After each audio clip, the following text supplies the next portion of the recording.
Busted, huh? Let's get a divorce. We're moving out of this house. Right. Divorce seems like the only option. Yay, that's the plan. The plan? Do you both understand what you're doing? John, are you really going to abandon your newborn child?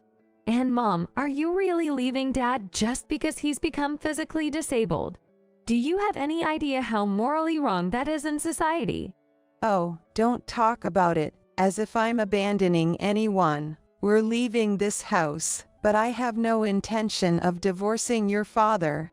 Even I, who tried to stay as calm as possible, couldn't hide my confusion at my mother's response. My name is Emily. I'm 32 years old and a corporate employee. I've been married to John for 3 years now. We were colleagues at the same company, and John was assigned to my team when he joined the company as a new graduate. As I helped him with his work and showed him the ropes, we got to know each other better and started going out for meals together after work. It was around the time John was getting the hang of his job. After one of our dinners, he confessed, "I want to marry you." As an only child, I always wished for siblings when I was young, so I saw John as like a cute little brother to me. So honestly, I was taken aback by his marriage proposal. The fact that I was 6 years older than him added to my hesitation. We haven't been dating for that long, and I'm quite a bit older than you. Are you sure that's okay? I shared my hesitations with John honestly. He answered without any doubt. The age difference doesn't matter. I love you, Emily. There was a strength in John's eyes as he looked straight at me. It felt like an undiluted love. I decided to believe in John's words. After accepting John's proposal, things moved swiftly. We immediately went to greet John's parents. My in-laws welcomed me with open arms. Like John, they were direct and communicated clearly, which I found comforting. Next, I introduced John to my parents. What an honest and polite person he is. Such a refreshing and fine young man. It was rare for my somewhat shy mother to praise a man she just met so highly. Anyway, I was glad John received such compliments. Your parents are so kind. I was a bit embarrassed by all the praise. John seemed to really like my parents too. So we were able to get married without any issues. After getting married, I continued to work for a while without quitting my job. The company was considerate, and although my husband changed departments, my honest and straightforward husband quickly became beloved in his new department. He was proactive in helping out with household chores. Teaching him how to cook, do laundry, and clean one by one reminded me of the times I taught him work tasks when he was a new employee, and it was fun. Emily, your cooking is delicious. Did you learn that from your mom? My mom wasn't good at cooking, so I went to cooking classes to improve my skills. Your cooking is always healthy, but the flavors are still on point. Can you tell? My mom was always into classical ballet, paying close attention to her figure and posture. That's why I've always been careful about the food I prepare. Classical ballet, no wonder. She's beautiful and has an amazing figure. Tell that to my mom when you meet her next time. She'll be thrilled. Yeah, let's visit your parents' house soon. I had heard that my friends' husbands usually disliked visiting their wives' parents, but my husband was eager to visit mine. For me, thinking my parents must be feeling lonely with their only daughter married and out of the house, it was a blessing to visit them often. Our marriage was going smoothly, to say the least. But unfortunately, tragedy can strike unexpectedly. My father, George, was involved in a sudden traffic accident and became paralyzed. He was forced into a wheelchair life. Emily, can you come over today? A caregiver comes during the day, but it's stuff by myself at night. The image of my mother, not great with household chores, struggling to care for my father came to mind. It would be serious if she accidentally caused him an injury. Understood. I'll come over after work. When I told my husband about going to my parents' house, He immediately offered to drive me there. You don't have to go out of your way to drop me off. But thank you. It's a big help. Don't mention it. It's only natural to help out when your mom is in trouble, right? He didn't seem to be forcing himself at all. In fact, I was amazed at how effortlessly he offered to help. Emily, thank you for coming. And John, I'm so happy you came too. George will be pleased. Not at all. I've always wanted to visit.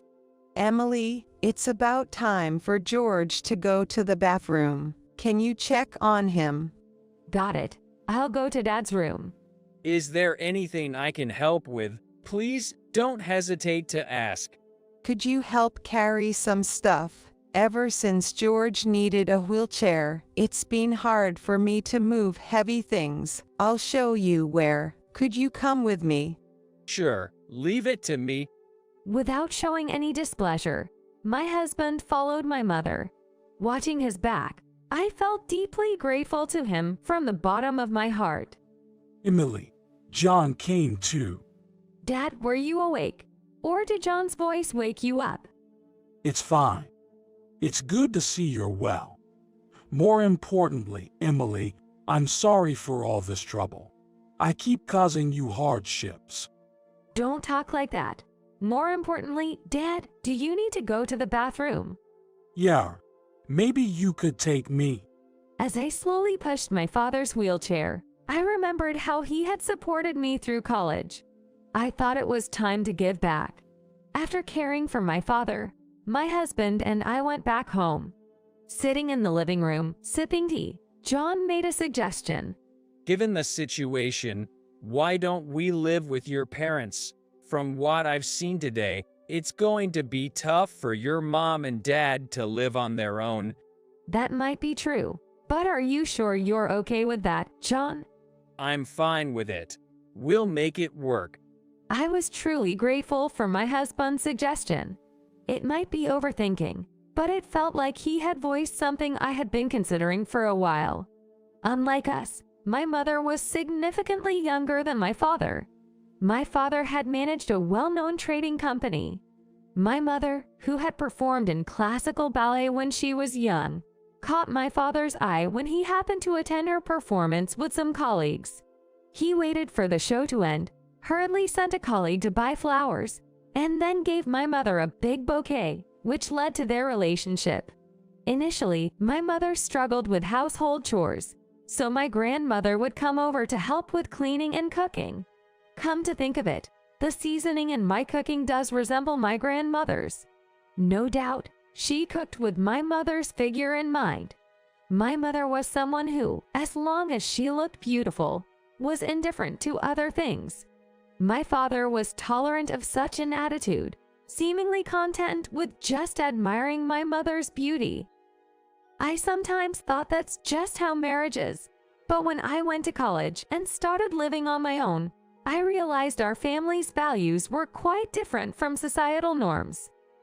Starting cooking classes was also a way to remind myself that our household's values weren't the norm. My mother couldn't even take care of my father properly. I didn't dislike my mother's pursuit of beauty, but considering my father's current situation, I felt the need to be by his side and take care of him. I decided to accept my husband's suggestion and saw it as a good opportunity to tell him something. Hey, John, there's something I want to tell you about living with my parents. Yay, what is it? I think I'm pregnant. Really? I'm going to be a dad. Yes, that's why I'm really grateful you suggested we live with my parents. Thank you. My husband was excited about us moving to my parents' house and celebrated my pregnancy. When I immediately told my mother, she was as thrilled as my husband, saying, "That's very helpful. Come tomorrow if you can. You're more than welcome." So my husband and I moved in with my parents, starting a 4-person household. Upon moving back, I quit my job to prepare for the baby and take care of my father. Even my mother, who had been indifferent to household chores, started going to the supermarket to buy the groceries and daily necessities I had listed. My husband cared for my father's well-being, and my father seemed happy to have a male companion. Ironically, my father's injury seemed to deepen our bond as a family of 4. The family gatherings, made possible by my husband's suggestion, made me want to thank him all over again. Hey, John, I want to go shopping. Can you drive? It's a bit far, but the meat is really cheap there. Understood.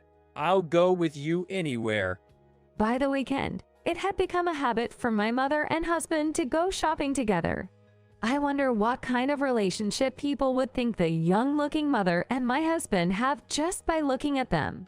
They might appear more like siblings than parent and child. My mother looked that young. Time passed, and I safely gave birth to a healthy baby boy. The whole family congratulated me on my childbirth and celebrated it. Among them, my father's joy was exceptional, as he looked at his first grandchild with a smile I had never seen before. Since it's a boy, it's not a dream that he might take over my father's trading company in the future. Just when I thought our family would become even livelier with the new addition, misfortune struck without warning.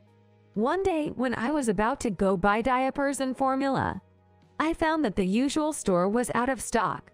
So I decided to return home and drive to another store that sells baby products. It was a holiday, and although my husband was at home, I didn't want to bother him with shopping in case he bought the wrong items. So I drove myself to the store. Why don't you take some time for yourself and stop by a cafe after shopping? It's rare for you to get out of the house.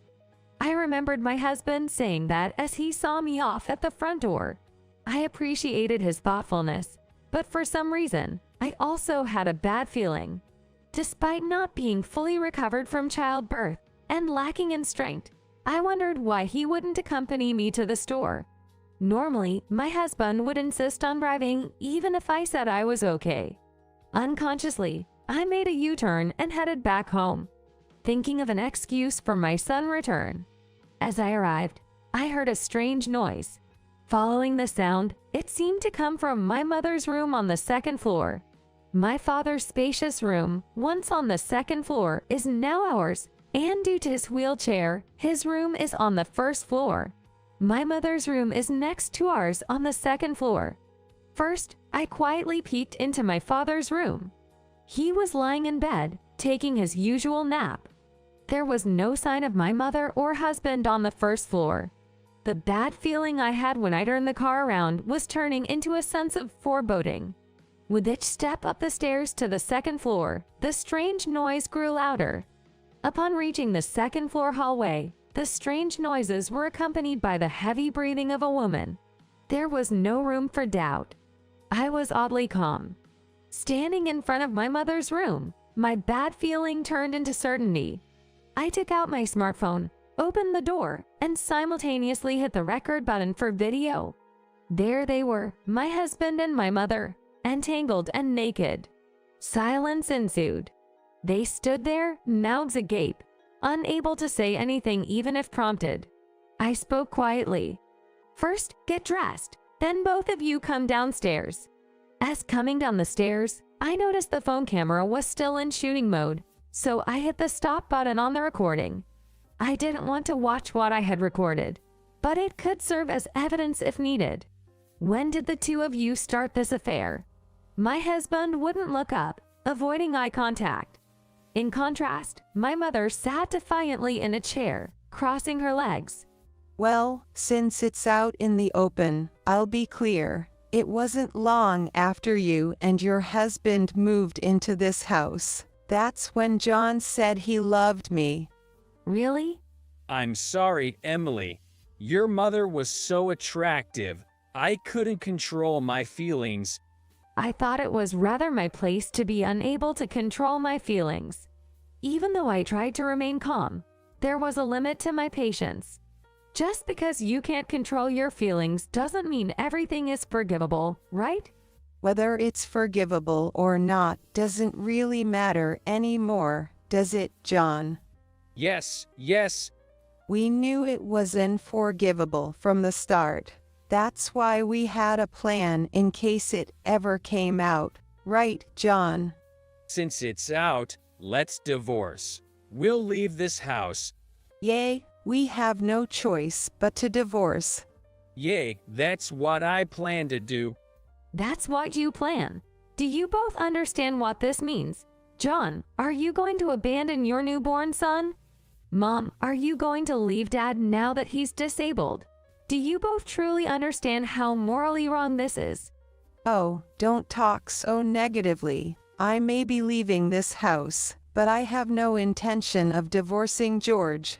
Even trying to stay calm, I couldn't hide my confusion at my mother's response. Leaving but not divorcing, what does that mean? Do you know how many years I've been with him? As his wife, I have a right to his inheritance. If I divorce him now, I'll lose everything, won't I? My mother was refusing to divorce my father just to lay claim to his inheritance. Indeed, even if they're living apart, she still have the right to claim her share of the inheritance as part of their marital property. What a greedy person. That's just rotten. I'm only claiming what's rightfully mine. Why would I divorce and willingly give up what I could have? My anger turned into sheer disbelief. John, I'm definitely leaving you. My husband, who had been looking down, seemed persuaded by my mother's argument and finally looked at me. I understand, but I'll refuse the divorce depending on the conditions. Conditions? What conditions? The condition is that you and George agree that Sarah won't divorce him. I'm fine with divorcing you, but in return, Sarah and George's marital status stays as it is. With those terms my husband laid down, I realized the depth of their relationship. And apparently, he was under her influence. There's no way I can agree to that. How far gone are you both? Then I can't divorce you either. No need to pay child support. Now, what's your choice? I realized I was at a disadvantage, but I couldn't just accept their terms. I can't decide this alone. I'll discuss it with Dad before making any decision. I said that and headed to my father's room. The door to his room was slightly ajar. Before I could say anything, he gestured for me to be quiet and started speaking softly. Emily, don't worry about me. Divorce John as soon as possible. I realized he must have overheard our conversation, but doing that would mean you can't divorce that woman. It's okay. I have a plan. Just divorce that man right now. As I say. Despite his weakened physical state, there was strength in his eyes and weight in his words. I figured things would be okay if I just went along with what he said.